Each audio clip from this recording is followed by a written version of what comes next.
গত কয়েক সপ্তাহ ধরে তীব্র খরতাপে পুড়ছে সাতক্ষীরা।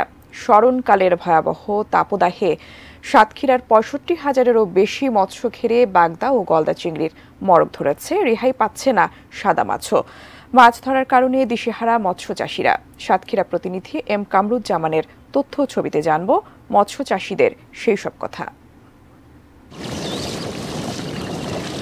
সাদাপোনা খ্যাত বাগদা আর গলদা চিংড়ি চাষের জন্য বিখ্যাত সাতক্ষীরা জেলা। এ জেলায় মৎস্য ঘেরের সংখ্যা রয়েছে ৬৫,০০০। এর মধ্যে ৬০,০০০ হেক্টর জমিতে প্রায় ৫৫,০০০ লবণ পানির চিংড়ি ঘের, বাকি ১০,০০০ ঘের মিষ্টি পানির।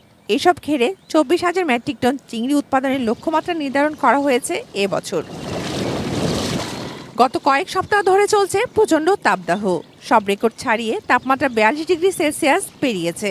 স্মরণকালের ভয়াবহ এ তাপদাহে মৎস্য ঘেরে মাছ মরে রীতিমতো সাফা হয়ে যাচ্ছে। যে মাছগুলো গরম পানির সাথে যুদ্ধ করে টিকে থাকছে সেগুলো তেমন বড় হচ্ছে না।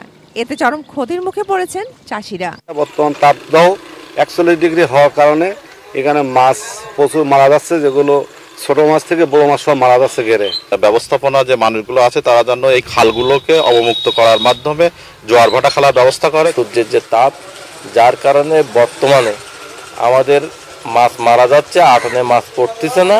স্থানীয় মৎস্য বিশেষজ্ঞরা বলছেন অধিকাংশ চিংড়ি ঘেরের গভীরতা প্রয়োজনের তুলনায় অনেক কম। তাই প্রচণ্ড তাপদাহে ঘেরের পানি মাত্রাতিরিক্ত গরম হয়ে মাছ মরে যাচ্ছে। এ ব্যাপারে মাছ চাষিদের নানা পরামর্শ দিয়ে যাচ্ছেন এই মৎস্য কর্মকর্তা। শুষ্ক সময়ে ৪ থেকে ৫ ফিট পানি ধারণ ক্ষমতা থাকে, এরকম ভাবে গভীর করতে হবে ঘেরটাকে।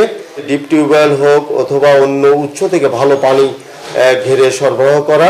শতকে ১ ফুট পানি গভীরতার জন্য প্রতি শতকে একটা করে অক্সিজেন ট্যাবলেট যাতে ব্যবহার করতে পারে চাষিরা, এ ধরনের পরামর্শ দেওয়া হচ্ছে। যাদের এয়ারেটার আছে, এয়ারেটার একটু বেশি সময় চালানো, ঘের বা পুকুরের একটা স্থানে ছায়া সৃষ্টি করা, সেখানে যাতে মাছ বা চিংড়ি আশ্রয় নিতে পারে। Shakil Aziz, desk report, ATN news.